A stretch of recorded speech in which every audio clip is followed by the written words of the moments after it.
This is Florence from Lives of Color, and I'm here with Wana. Yes, my name is Wana Udobang from Lagos, Nigeria, and I'm here in Cheltenham for the first time, actually. So, Cheltenham Literature Festival is celebrating 70th year, and you were chosen, and from what I can see, from the continent of Africa, to come and represent what literature is here.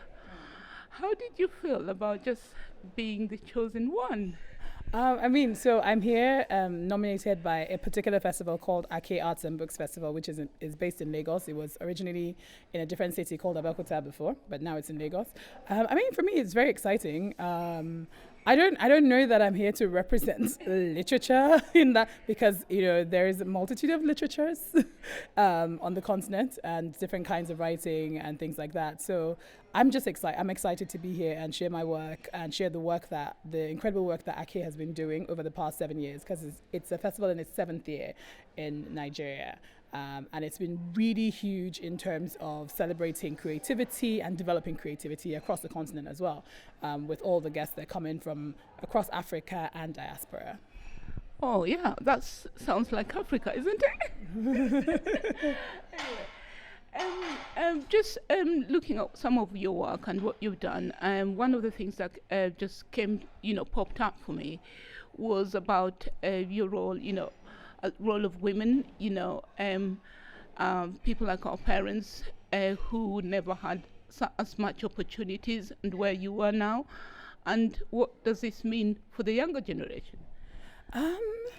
I think we're definitely grateful for the opportunities that we have that our parents didn't have, and it just means that we're opening more avenues for younger people to be able to express themselves, but also own the kinds of stories they want to tell. I think that's really the hugely important part. The more stories are being told by Africans and African women, the more younger people are seeing those stories and saying, my story is valid as well. So people don't feel like they need to toe the line and only write about one particular kind of thing, because then they fear or think that that's the only thing that's going to make it. So I think the biggest thing for me is being able to see that young people have the freedom to be able to own their stories and write the kinds of stories that they want to tell, which just makes the literary space so much bigger, so much richer, and embraces our complexities, our complicatedness, and the multitudes of our experiences as well, I think.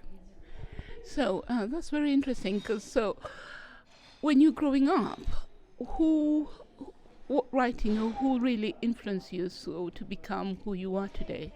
I think so. I always say, like, my own sort of writing story is a little bit complicated, because as a child you read, what was on the school syllabus. So there was Shoyinka and Achebe, Buchi Emecheta, and so we read all those like African novels, and specifically Nigerian storytellers as well. And then as you grow, you start to read other kinds of works as well. So I think growing and then becoming an adult, you're reading more Adichie and Teju Coles and just different like contemporary Nigerian writers too, and writers from across the continent, across the world. So yeah, so I think it's weird. I usually don't say that certain people influenced me earlier, because I think there were a lot of it was mandatory reading at the very beginning, and then as you grow older and start reading more as an adult, and then you're probably rediscovering older people that you didn't know before, or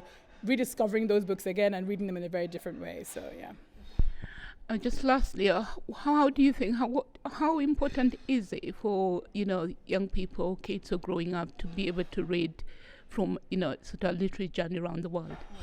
I think it's so important, because you realize that our experiences are sometimes much more similar than you would imagine across the world. Whether it's you can be a South African or a Kenyan connecting to a Bolivian child, or a Bolivian story or something like that. So I just think that reading widely, having access to reading from across the world enriches your experience. I don't think there's any downside to it, so I think it's important that we read as much as possible. We learn, and it opens us to so many different cultures, so many different contexts, and so many different histories and reading traditions and writing traditions as well. Thank you. Thank you. Thank you.